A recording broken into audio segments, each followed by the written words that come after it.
Gunsmoke, brought to you by Chesterfield. Chesterfield packs more pleasure because it's more perfectly packed, thanks to Accuray. They satisfy the most. Around Dodge City and in the territory on West, there's just one way to handle the killers and the spoilers, and that's with a U.S. Marshal and the smell of Gunsmoke.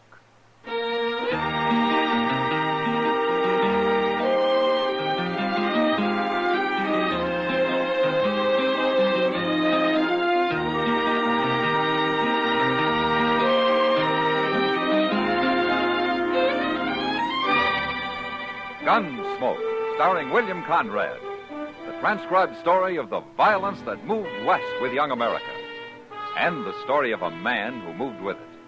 I'm that man, Matt Dillon, United States Marshal. The first man they look for and the last they want to meet. It's a chancy job, and it makes a man watchful and a little lonely.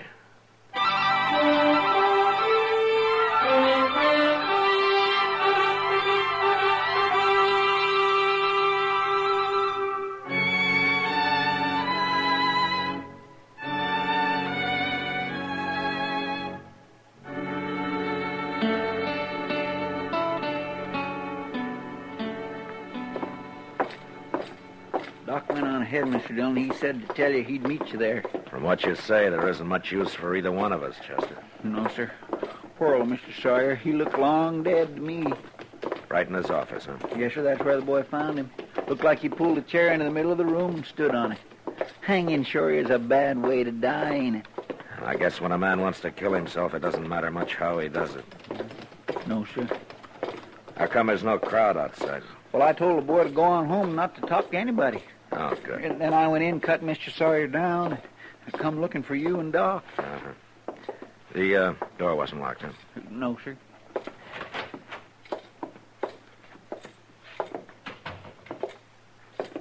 Hello, Matt. I guess you're too late this time, Doc. Yes, an hour anyway. I don't understand it, Matt. Sawyer was doing fine in his hide business. He didn't have any problems at all that I know of. Maybe it was his wife dying, Doc. Oh, no. That was a year ago, Chester. He'd got used to that. Maybe he hadn't. Maybe he was just saving it all up for this. Well, we'll never know now. Chester. Yes, sir? When you found him, was that chair where it is now? Yes, sir. It ain't been moved, Mr. Dillon. He stood on it and then kicked it over, just like that. Mm-hmm.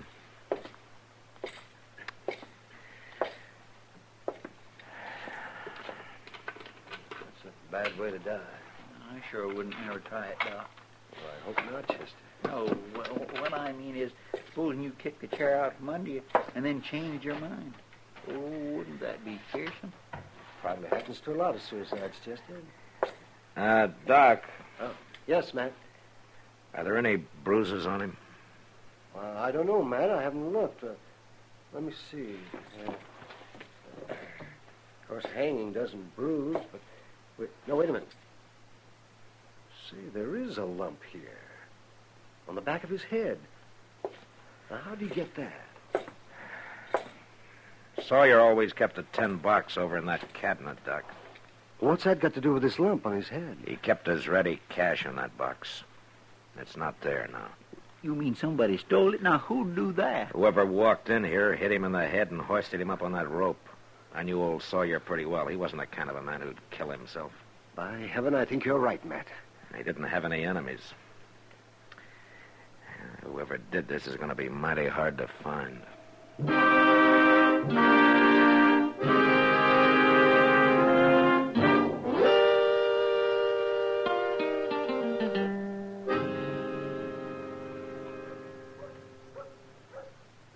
That was an awful little bunch of mourners at the burying today, wasn't it, Mr. Dillon?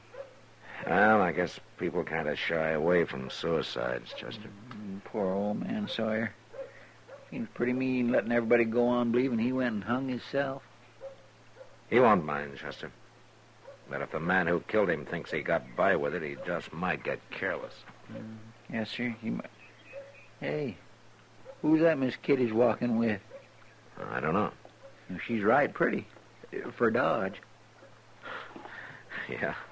But, Chester, I wouldn't put it exactly that way to her if I were you. Oh, well, I didn't mean nothing by it. I Hello, Matt. Chester. Hello, Miss Kitty. How are you, Kitty? Cora, I'd like you to meet Marshal Dillon and Chester Proudfoot. This is Cora Bell. How do you do? How do you do? If either of you ever come around to the Long Branch, you'd have met Cora a week ago. Well, we've been pretty busy, Kitty. Oh, sure. I hope I'll see you over there soon, Marshal. And you too, Chester. Oh, I'll be there, Miss Cora. Even tonight, maybe. Good. My. Kitty, I promised Mel I'd meet him at Delmonico's. I'd better hurry along. I'll see you tonight. Bye. Bye. Goodbye. Matt, you know who this Mel is she's meeting? No, huh? Mel Tucker. Mel Tucker. That no good, slack-jawed water. They're in love, Chester. Love, my. Wild in love. Oh, Ever since they met a week ago. I just can't believe it. About her, I mean. Sometimes there's no accounting for women, Chester. I heard Mel Tucker used to be something of a man, Matt. He still carries a gun. Well, it's not exactly what I meant. Oh, I guess he was all right. Before the whiskey took it out of him. One thing, he's crazy jealous. About the worst I've ever seen. Well, he ought to be. She got to look at a good man, she might come to her senses. How'd they get started, Kitty? Oh, Mel Tucker was over in Newton, and when he got on the Santa Fe for Dodge, Cora was on it, too. They're even talking of getting married, Matt. Do you think they will? As soon as Tucker gets hold of some money, they will. And it won't be very soon. That man's been broke for 3 years. I don't know, Chester. A man like Tucker might do anything for money. Mr. Dillon, you ain't thinking... We'll wait and see, Chester. It's all we can do.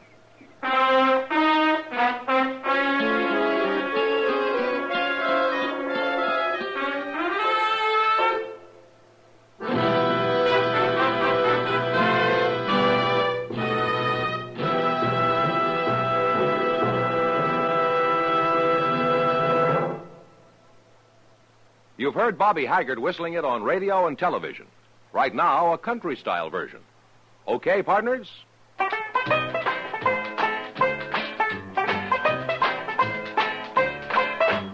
Packs more pleasure, packs more pleasure. Chesterfield packs more pleasure because Chesterfield's more perfectly packed. The more perfectly packed your cigarette, the more taste and mildness are released for you.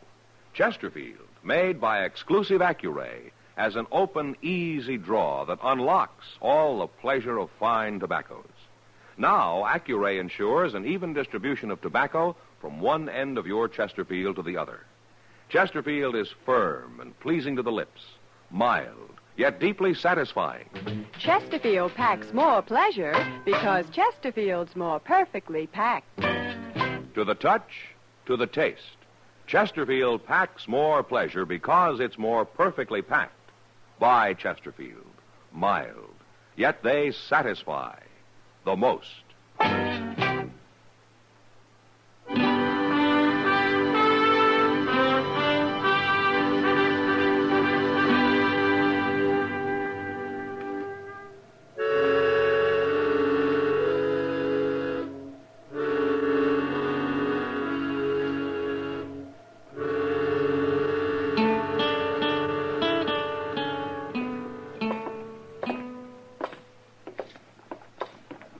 Hey, look. Now, there's something I've been looking for, Mr. Dillon. Oh, what? Over here in the store window. Huh? Look. Mr. Jonas finally got him in, see? Oh, you mean those paper collars and cuffs? No, them boot jacks. Oh. They're pretty fancy. Yeah, they're metal, Mr. Dillon. And they cost $3. You could make one of your own with 10 cents worth of wood. Yeah, but these is iron. They last forever. Chester, wait a minute. Look inside there. Hmm? Right at the counter there. Why, it's Mel Tucker. And look at that pile of stuff he's bought. Yeah. And look at the cash he's paying for it with. Mr. Dillon, you really think he did it? I'm going to try to find out. How? Oh, he's coming out now. I guess he's going to pick up his stuff later. He'll need a wagon. Oh, Tucker. Oh. Hello, Marshal. I notice you're buying a lot of new clothes. You getting married? Yeah, I sure am, Marshal. Right soon. Going after Cora now, buy her some stuff. Well, that's fine. I didn't know you were working. Well, I'm not. Not here in Dodge. Uh-huh. I made me some money over in Newton, Marshal. You did, huh? Yeah. How? Well, I don't see as it's anybody's business how, Marshal. You will after you've been in jail a while. Jail? What are you talking about? Old man Sawyer was murdered, Tucker, and I happen to know that you did it. You out of your head? I got all the proof I need. You're a liar. The judge won't think so. Well, you can't arrest me, Marshal. It ain't right. Might go easier on you if you'd admit it, Tucker. I ought to kill you. You couldn't, and you know it. Now start walking. You know where the jail is.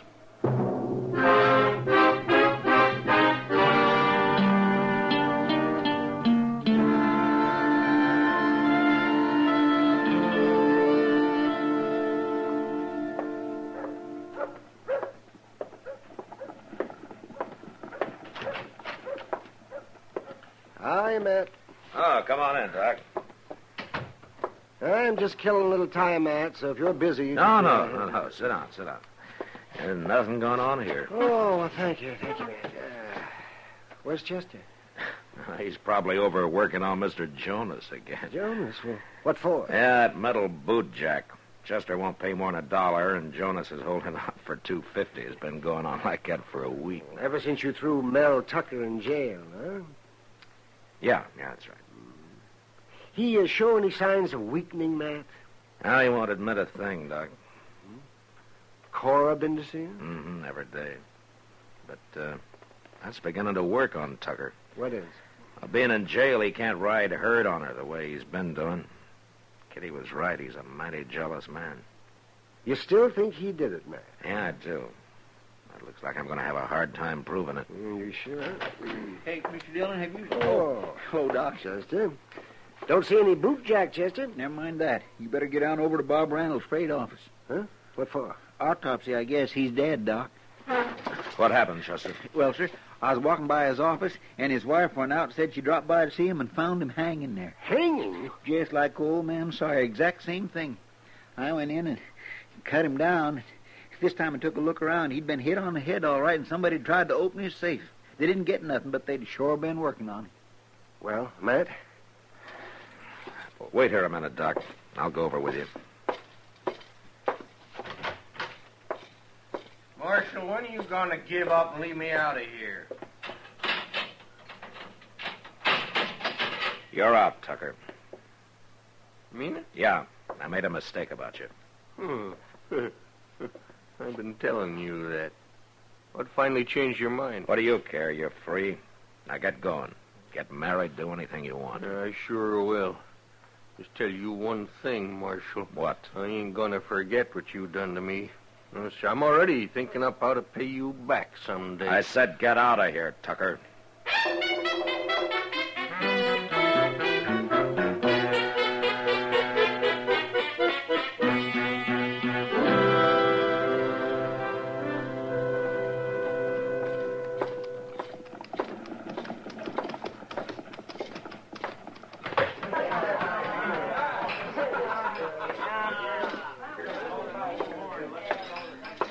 You busy, Kitty? No. Sit down, man. What's on your mind? Oh, plenty. You didn't enjoy having to turn Mel Tucker loose yesterday, did you? Yeah, there wasn't anything else I could do, Kitty. Well, you've made mistakes before, Matt. You don't usually take it so hard. Kitty, Mel Tucker's perfectly capable of having killed old man Sawyer. But he sure didn't do it. Yeah. Sometimes I gotta do my hunting like a lion in a tree. Just lie still and wait. And you don't like that, do you? I've done enough of it, Kitty. I know. Well, I'll say one thing about Mel Tucker, Matt. A week in jail sure made a change in him. Oh, what do you mean? He's been meek as a lamb since he got out. About what? About Cora. Look at them. All three of them standing at the bar over there. Real friendly like. Who's that other man? Oh, that's Dan Dressler. He and Cora have been together a lot lately. Oh? Well, where'd he come from? I don't know. He rode into town a day or so after you threw Tucker in jail. Maybe Tucker doesn't know about Cora and him, huh? They're just friends. They act like a big, happy family, Matt. I see. Tucker and Cora still planning on getting married? Well, not for a while. Cora says they're broke. Broke? With $300? Who's got $300? Mel Tucker. It's what he had when I jailed him. It's what I returned to him yesterday. Well, that doesn't make sense, does it? Maybe it does, Kitty.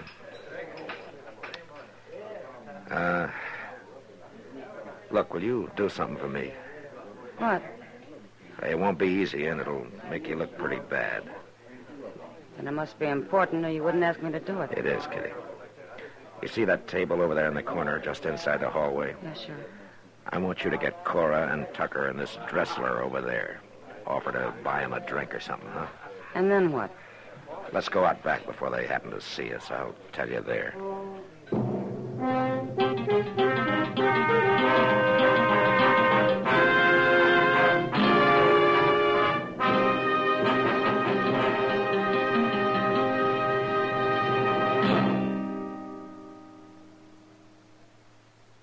Where are you listening to Gunsmoke?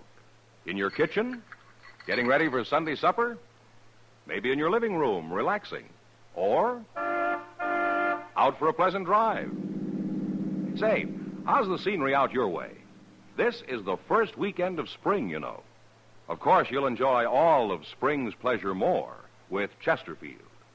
You see, Chesterfield packs more pleasure because it's more perfectly packed.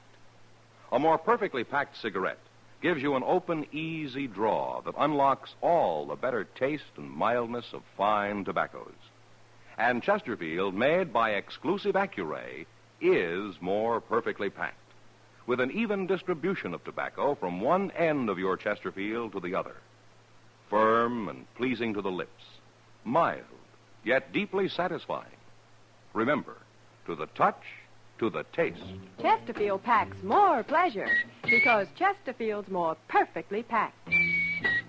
By Chesterfield. Mild, yet they satisfy the most.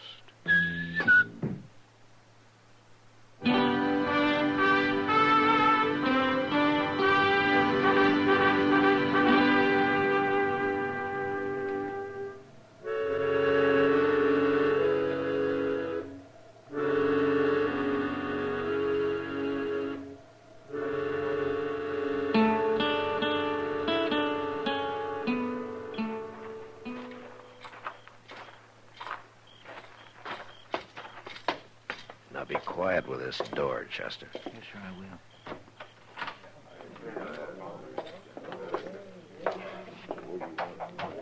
That's good.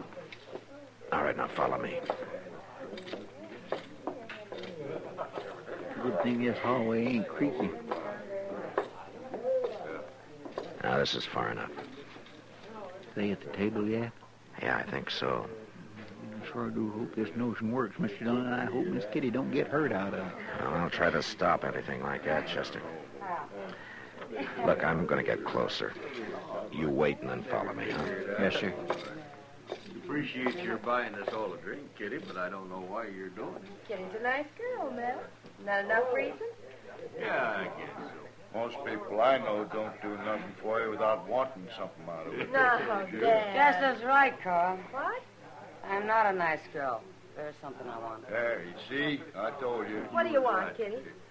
I want Mel Tucker to know about you and Dan Dressler. To know about me and Dan. I don't like to watch a man being made a fool of, the way you're doing to Tucker. What are you talking about? No.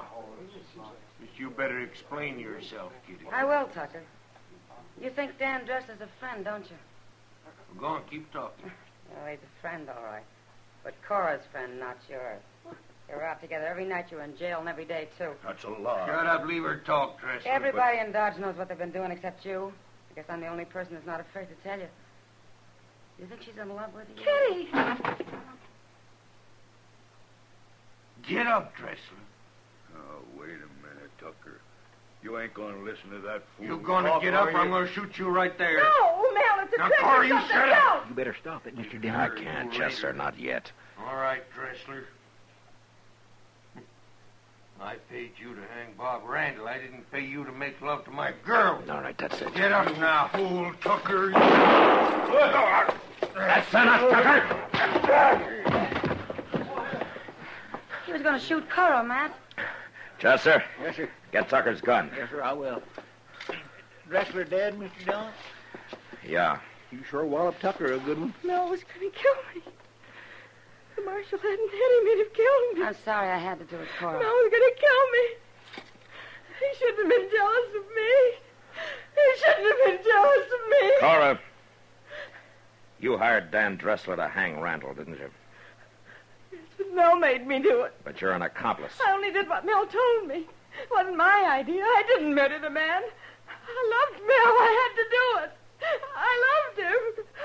I loved him. Well, it's just too bad you loved him, Cora. Because now you're as guilty as he is.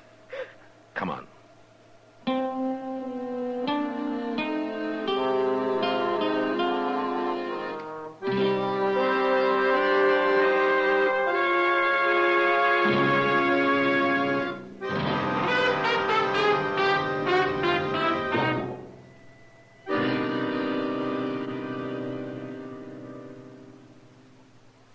In a moment, our star, William Conrad. Chesterfield packs more pleasure because Chesterfield's more perfectly packed. Chesterfield, made by exclusive Accuray, packs more pleasure because it's more perfectly packed. Unlocks all the pleasure of fine tobacco. Chesterfield packs more pleasure because Chesterfield's more perfectly packed. Firm and pleasing to the lips. Chesterfield. Mild. Yet they satisfy the most. You know, on the frontier, a newcomer could almost always find some land and a little water to build himself a ranch. But next week, trouble comes to Dodge when two men claim title to the same area. And that was the West. Good night. Gunsmoke, produced and directed by Norman Macdonnell, stars William Conrad as Matt Dillon, U.S. Marshal. Our story was specially written for Gunsmoke by John Meston, with music composed and conducted by Rex Corey. Sound patterns by Tom Hanley and Bill James. Featured in the cast were Lawrence Dobkin, Virginia Gregg, and John Daner. Harley Bear is Chester, Howard McNear is Doc, and Georgia Ellis is Kitty.